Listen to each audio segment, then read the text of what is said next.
How y'all doing today? I'm Lucas. This is my beautiful wife, Naomi, and you're watching Black and White Outdoors. It's the end of July, beginning of August, so my fellow deer hunters know here in South Georgia, archery season's coming up. Now, if you still got meat in your freezer and need to get ready for new meat coming in, we're about to show you the simplest and most delicious way to prep your freezer for new meat coming in. So please stay tuned and stand by because we got something special for y'all today. All right, for this recipe, we're going to give you a quick breakdown of the things you need. All we're doing is simply canning deer meat. We love it as a family, and I'm telling you, if you can't get your wife and kids to eat it, this is the best route because it tastes exactly like stewed beef and rice. Very simple and very quick and very easy. So come check this out. If you look right here, we have a rump roast. This is a full rump roast. You see that silver skin and see this cartilage? The beautiful thing about this is you don't have to clean this up at all because it's going to cook in the can and it's going to be so tender that you can't tell the difference in those things. So you can completely break it down just like this in about 1 inch by 1 inch squares. I want y'all to see that. 1 inch by 1 inch squares. You see how we still got that silver skin on? I'm telling you, you'll never know it's on there. Now, if you're prepping this for something else like a roast or steaks, I always clean that stuff up. But for this recipe, you don't have to. So you need deer roast or whatever you set aside for stew meat. Then what you're going to need is however many cans already cleaned and wiped down. So we've got the pint jars, because that is what our pressure cooker holds. You can do this in a can bath, but it's a lot more difficult. We prefer to use a pressure cooker. So get your cans nice and washed with fresh lids and new seals. Gotta have that. Next you're gonna need is your pressure cooker. Whatever you got for pressure cooking, if you have a can bath, we can do another video for that. But this is specifically for a pressure cooker.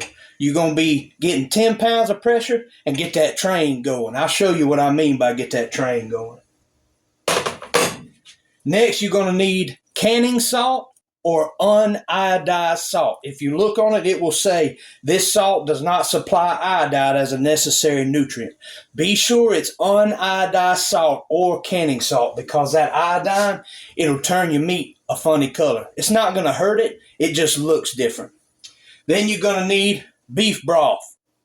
Good old beef broth. I'm telling you, this recipe is simple yet delicious.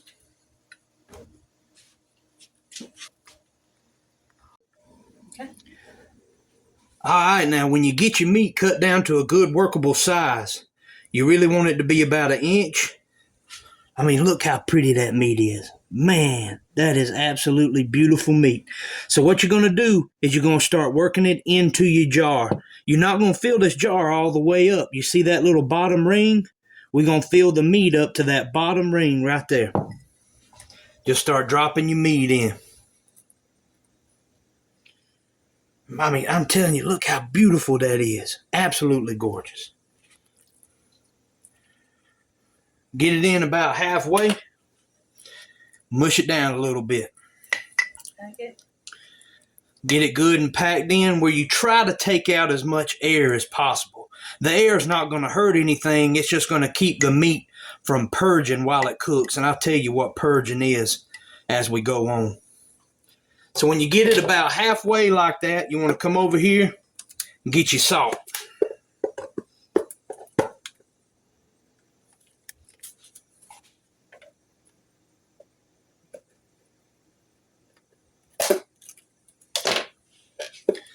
All right, what you want to do is take you about a tablespoon of salt. Should be about that much right there. Remember, uniodized. All right, now that we got that in there, keep packing some meat. Remember, it doesn't take much salt, just a little bit of salt, about a tablespoon.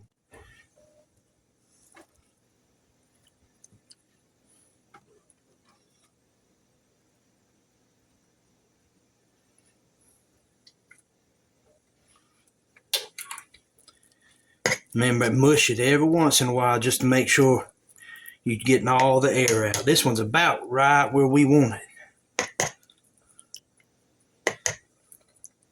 Let's drop a little bit more little pieces in there.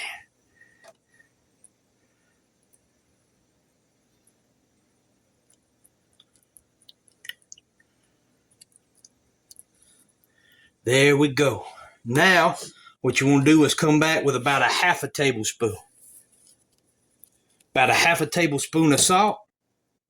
And now, the magic ingredient, the ingredient that's going to get it nice and tender where it falls apart, you got that beef broth. So we're going to take and get that salt mixed in a little bit. Now, the beef broth, it does not take much beef broth at all. You fill it up till it reaches almost to the top. Not completely to the top, but almost to the top. And see, we got our nice Outdoor Edge cutting blades. Highly recommend Outdoor Edge. We've got the field knife and we got the zip. Good knives, light, easy to sharpen and hold a blade really good. But you want a knife that's a little bit skinnier like this one, and you're going to poke holes all the way down. See those bubbles? That's just us releasing that air and giving that broth room to get in there and breathe. You really want that broth to be able to get in there on every piece of meat. So don't be afraid if you stab a piece of meat, you're not going to hurt it. It's already dead. It's already dead. There you go. It's already dead. Work that broth in there with that meat. And now what you want to do, this is very important. Do not skip this step. Get you a brown paper rag. Fold it up where you're not going to touch anything but the edge. And you want to wipe the edge. Because if there's any imperfections on that edge, it's going to make your juices and your meat purge. And when I say purge, while this is cooking, the pressure cooker gets so hot, if you don't have a good seal, all the inside juices that we're trying to contain in this can will come out the top. So we want to clean the edge to make sure there are no imperfections to keep all that savory goodness inside this jar.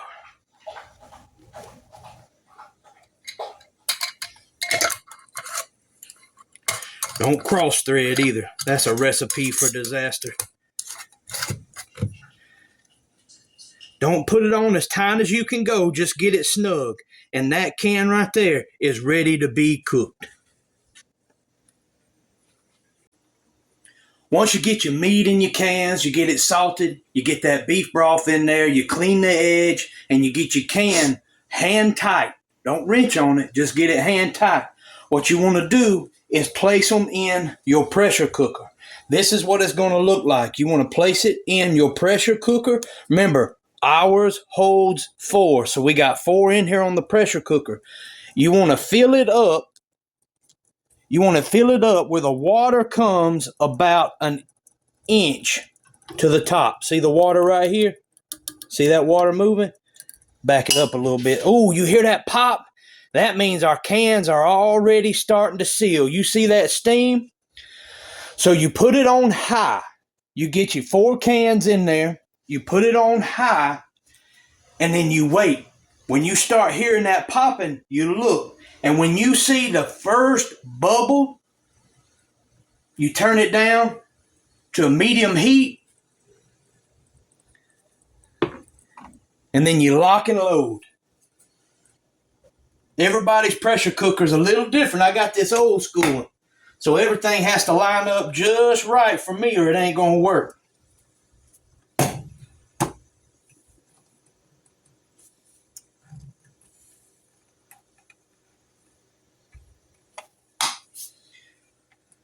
All right, now we are locked and loaded. So we're going to let this cook now on medium heat for 90 minutes at 10 pounds of pressure. Up to 10 pounds of pressure, I'll show you what it looks like. We're about to get that trainer going.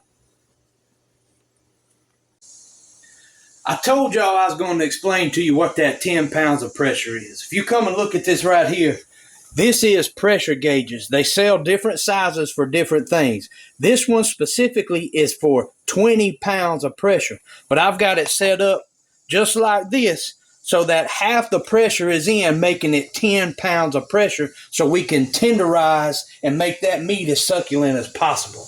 But this is what I was talking about, getting that train to go. Look at this thing looking like a steam locomotive. The hotter this gets, the louder it'll get. Look at this. By the time this thing's done, it'll be whistling, baby. That's how you get a trainer going. We just killed our heat. It's been 90 minutes. It's time to get this train off the track. What you're going to want to do is completely pull your pressure cooker off the hot eye. You're going to want it to cool down before you open it up. Remember, we've been cooking with pressure. So if you open this right now, you're going to get a lot of water, a lot of steam, and you risk your contents in your jar purging. Remember, we talked about purging. That's when the inside of the stuff comes to the outside. So what we do is we pull it off our heat and wait for this to cool down to the touch. Once you're able to touch it, then it's ready to open and look at what you got. So remember, 90 minutes, pull it off the eye, and then let it rest until it's cool. All right, we got that train off the track. We got the engine cooled down, and I want y'all to come look at this meat right here. So now we got it cooled down. Look, you can see, you can touch it. No burn, no hurt. Gonna pull this meat out. Look how pretty that is. Get you a little old brown paper towel. Clean off any residue that you don't want on there. As you can see, it makes its own gravy. That meat's gonna be fork tender. All you gotta do is pour that into some rice, pour that over mashed potatoes, and you've got the most delicious, most tender canned stewed deer meat. I'm telling you, it'll change your life, and everybody's gonna love this one. I want to thank everybody for watching Black and White Outdoors, and remember, in God's country, there are no gray areas.